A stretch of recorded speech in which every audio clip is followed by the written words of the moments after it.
নমস্কার, আশা করছি সবাই খুব ভালো আছেন। আজকের আবার সম্পূর্ণ একটা নিরামিষ রেসিপি নিয়ে আপনাদের কাছে হাজির হয়ে গেছি। এখানে প্রেসার কুকারে দিয়ে দিচ্ছি 100 গ্রাম ছোলার ডাল। ছোলার ডালটাকে আমি প্রথমে ভালো করে ধুয়ে একটু জল ঝরিয়ে রেখেছিলাম। দিয়ে দিচ্ছি মিডিয়াম সাইজের দুটো আলু, এগুলোকে একটু বড় করে টুকরো করে নিয়েছি যেহেতু প্রেসারে সিদ্ধ করব। দিয়ে দিলাম 1 কাপ জল, 1 চামচ হলুদের গুঁড়ো, আধ চামচ নুন দিয়ে প্রেসার কুকারে ঢাকনা বন্ধ করে 3টে হুইসেল দিয়ে নেব। ততক্ষণ একটা মশলা তৈরি করে নিই। দিয়ে দিলাম 1 চামচ হলুদ গুঁড়ো, 1 চামচ জিরে গুঁড়ো, 1 চামচ ধনে গুঁড়ো আর দিয়ে দিচ্ছি 1 চামচ কাশ্মীরি লঙ্কার গুঁড়ো। এখানে আমি কাশ্মীরি লঙ্কা ব্যবহার করেছি, আপনারা ঝাল লঙ্কাও ব্যবহার করতে পারেন। দিয়ে অল্প সামান্য একটু জল দিয়ে মশলাগুলোকে সব খুব ভালো করে গুলে নেব। গোলা হয়ে গেছে, এখানে প্রেসার কুকারে সিটিও কিন্তু পড়ে গেছে। এখানে কড়াইতে দিয়ে দিলাম 1 চামচ ঘি, তার সাথে অ্যাড করছি অল্প সামান্য একটু সাদা তেল। দিয়ে তেলটাকে ভালো করে গরম হতে দেবো। ফোড়নে দিয়ে দিলাম 2টো তেজপাতা, 2টো শুকনো লঙ্কা, গোটা গরম মশলা আর 1 চামচ গোটা জিরে দিয়ে হালকা নাড়াচাড়া করে নেব। দিয়ে এর মধ্যে দিয়ে দিচ্ছি 2টো চিড়ে রাখা কাঁচা লঙ্কা আর গ্রেট করা আদা। দিয়ে এটাকেও সামান্য ভেজে নেব। তার মধ্যে দিয়ে দিচ্ছি ছোট কিউবস করে কাটা 200 গ্রাম পনিরের টুকরো।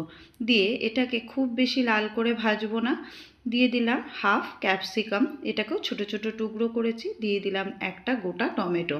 দিয়ে ভালো করে নাড়াচাড়া করব যাতে টমেটোটা আর ক্যাপসিকামটা ভালো করে নরম হয়ে যায়, কারণ রান্নাটাতে আমি খুব বেশি কিন্তু জলের ব্যবহার করব না, তাই এখানেই ক্যাপসিকাম আর টমেটোটা নরম করে নেব। তারপরে দিয়ে দিচ্ছি যে গুলে রেখেছিলাম মশলাটা, সম্পূর্ণ সেই মশলাটা দিয়ে দিলাম। দিয়ে মশলাটাকে ভালো করে কষিয়ে নেব। গ্যাসের ফ্লেমটাকে এই সময় কমিয়ে রাখবো। আর কিন্তু আমি এখানে জল ব্যবহার করছি না। মশলা দেখুন আমার কষানো হয়ে গেছে। অ্যাড করে দিলাম ডাল আর আলুটা যেটা সিদ্ধ করে রেখেছিলাম সেটা। দিয়ে ভালো করে মশলার সাথে মিশিয়ে দেবো আর খানিকক্ষণের জন্য ফুটিয়ে নেব। গ্যাসের ফ্লেমটাকে কিন্তু আমি কমিয়েই রেখেছি। দিয়ে দিচ্ছি পরিমাণ মতো নুন। নুনটা আপনারা বুঝে শুনে ব্যবহার করবেন। আর দিয়ে দিলাম চিনি, যেহেতু নিরামিষ রান্না তাই চিনিটা বেশি করে একটু ব্যবহার করলাম। ছোলার ডাল যেহেতু নিরামিষ, তার মধ্যে আছে পনির, মিষ্টি না হলে কিন্তু খেতে ভালো লাগবে না। ডাল আমার ভালো করে ফুটে উঠেছে। দিয়ে দিলাম হাফ চামচ গরম মশলা আর 1 চামচ ঘি। রান্না কিন্তু প্রায় আমার শেষের দিকে। সব শেষে দিয়ে দিলাম ড্রাই রোস্ট করে রাখা কাসুরি মেথি। গ্যাসের ফ্লেমটাকে বন্ধ করে দিয়ে এবার এটাকে আমি সার্ভ করে নেব। দেখুন কীরকম থিকনেস রেখেছি, আপনারা পাতলাও করতে পারেন।